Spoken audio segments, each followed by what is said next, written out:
Hai guys, welcome back to my channel.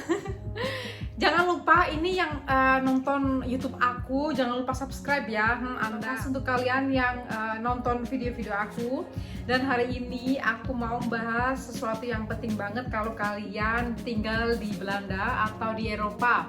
Jadi kebanyakan orang Indonesia kan bilang ya, enak ya tinggal di Eropa, semuanya terjamin, jalannya bagus, pokoknya bagus gitu ya. Padahal kenapa bagus? Karena kita bayar pajak ya, pajaknya besar banget guys. Jadi contoh satu aja ya, pajak penghasilan kita itu ada yang sampai pajaknya itu 51% dari gaji ya. Bayangkan kalau kalian gajinya 5 juta dipotong 2.500.000, apa enggak? Jadi seperti itulah. Tapi hari ini aku membahas bukan tentang berapa banyak pajak yang kita bayar per tahunnya, karena banyak sekali. Tapi sekarang aku mau membahas tentang sesuatu yang lebih positif lagi. Gimana sih caranya kita dapat pengembalian pajak? Ya kan, money. Oke, jadi di Belanda itu, khususnya di Belanda ya, di Belanda itu setiap tahun sebelum, kalau nggak salah mulai bulan Maret, kita tuh sudah bisa mengajukan pengembalian pajak. Biasanya kita dapat jika kita bayar pajaknya itu terlalu besar, terlalu kelebihan gitu ya, bukan karena gajinya kebesaran terus kita bayar nih, bukan hanya dari situ ya. Jadi setiap tahun tuh kita harus bayar banyak pajak kan, pajak penghasilan, pajak rumah, pajak hipotek, pajak jalan, pajak gaji juga, pokoknya pajak-pajak lainnya. Jadi kalian itu setiap tahun, satu kali setahun kita bisa mengajukan, kita harus mengajukan namanya belastingaangifte. Jadi di Belanda itu setiap tahunnya biasanya sebelum Juli ya, sebelum Juli ini kalau aku nggak salah, aku lihat di websitenya belastingdienst.nl, sebelum 1 Juli kita itu harus melakukan aangifte. Jadi inkomensbelastingaangifte sebelum 1 Juli. Sebelum 1 Juli kita tuh harus selesai, sudah harus laporan pajak di Belastingdienst. Jadi laporan apa sih yang dilaporkan? Jadi kekayaan kalian ya guys ya, tidak hanya rumah, gaji, terus misalnya punya tanggungan itu juga. Terus kalian tuh juga harus, kalau kalian punya kripto, ini penting banget karena aku juga punya kripto ya. Aku sama suamiku punya kripto dua-duanya. Karena di Belanda itu lucu, kalau kalian nabung di deposito biasa ya, di bank-bank biasa, kalau uang kalian lebih dari 25.000, atau kalau nggak salah di Indonesia kan tuh sekitar hampir setengah miliar, itu kalian harus bayar pajak. Harus bayar pajak ya.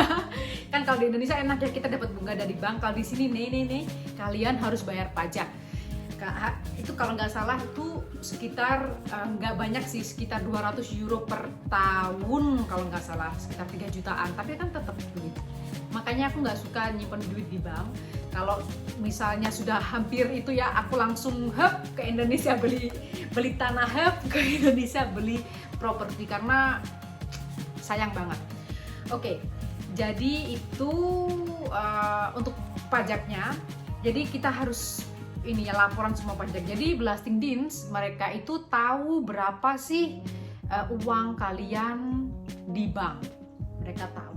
Tapi untuk kali ini, untuk tahun-tahun ini kripto, karena kan kripto lagi booming kan di Belanda, dan mereka juga sekarang memanfaatkan, hey kalian yang punya kripto, kalian juga harus melaporkan berapa, apakah kalian punya cryptocurrency gitu. Tapi untungnya kita nggak ditanya berapa sih cryptocurrency-mu di bank gitu, di wallet tuh. Kalau itu bahaya banget. Karena banyak banget orang Belanda yang, bukan banyak banget sih, ada teman-temanku juga yang duitnya banyak banget di kripto dibandingkan di bank gitu. Jadi bahaya sih. Kalau yang untuk kripto, kalian cuma ditanya gini, punya cryptocurrency nggak? Ya gitu aja untungnya. Nggak ditanya berapa cryptocurrency kamu gitu. Oh ayo. Oke, sekarang setelah kalian mengisi box itu, ini kalau nanti aku ini ya, semoga aku bisa kasih kalian gambaran. Kira-kira seperti apa sih misinya? Ini dia. Bisa nggak sih guys? Ini jadi kalian harus ngisi ini. Misalnya contoh ini, pertama-tama kalian harus ngisi partner, apakah punya anak apa enggak gitu. Jadi ada beberapa pertanyaan di sini, duitnya berapa di bank gitu. Jadi harus ini ya, nggak boleh bohong ya, soalnya mereka ngecek beneran dan mereka tuh bener-bener tahu saldo kamu di tabungan berapa, gitu bener-bener tahu mereka. Jadi percuma kalau kalian mau ngapusi ya kan. Jadi mending jujur aja, soalnya kalau kalian nggak jujur akan kena ini ya, bute alias kena denda kalau nggak match, itu masalah itu. Oke, dan setelah kalian setelah kalian ngisi-ngisi dan lain-lain, setelah dikumpulkan, kalian nanti akan dapat surat warnanya biru. Mana ya suratnya ya? Pokoknya warnanya biru guys, warnanya biru. Biasanya ini mereka, kalau kalian sudah memasukkan atau mengumpulkan laporan pajak, itu langsung tuh kelihatan berapa sih yang akan kalian dapatkan gitu. Suruh bayar, atau juga bisa kalian bisa mendapatkan kembalian pajak. Dan untungnya ini lucu banget nih, kan aku ini laporan pajak kan untuk 2020, dan kalian tahu berapa aku dapat kembaliannya? Ini sepanan banget nih. Tara, ini dia. Kalian dapat surat warna biru. Bukan ini ya. Surat warna biru. Ini suratnya kayak gini nih, ada warnanya birunya. Amplopnya nggak aku bawa. Nanti kalian dikasih tahu berapa sih pajak yang akan kalian terima gitu. Jadi per tahun kan. Dan lumayan loh, aku bisa dapat 25 juta. Karena aku nggak kaget sih, karena tahun kemarin itu aku kerja di 3 badan perusahaan. Jadi perusahaanku yang lama. Dan kalau kalian tahu cerita-cerita aku di YouTube yang lainnya, aku tuh pernah kerja di supermarket, dan tahun kemarin aku masih kerja di bidang kesehatan dan ekspor impor. Jadi aku harus bayar 3 kali pajak. Bayangkan, satu pajak aku bayar 37%, itu potong pajak, masih ada loan havings atau courting pajak, itu di satu badan perusahaan, dan 2 ini aku harus bayar 50%. Bayangkan guys, gaji 50% kalian dipotong. Jadi karena dipotong banyak, aku dapat kembalian juga lumayan banyak, 25 juta. Dan biasanya kalau aku dapat kembalian itu aku nggak langsung belanjakan. Biasanya aku simpen, aku masukkan dalam kripto gitu. Jadi nanti, karena gini, bisa aja mereka salah gitu. Kadang-kadang mereka salah ngitung ya. Oh, ternyata kamu ini harus bayar bukan 1.500, bukan 25 juta. Sebenarnya kamu cuma dapat 10 juta misalnya gitu ya. Kalian harus uangnya harus dikembalikan. Gila nggak? Biasanya banyak orang menunggu setelah setengah tahun. Kalau nggak ada pergantian atau informasi terbaru, atau kalian nggak dapat info sama sekali, berarti kalian dapat uang segitu gitu.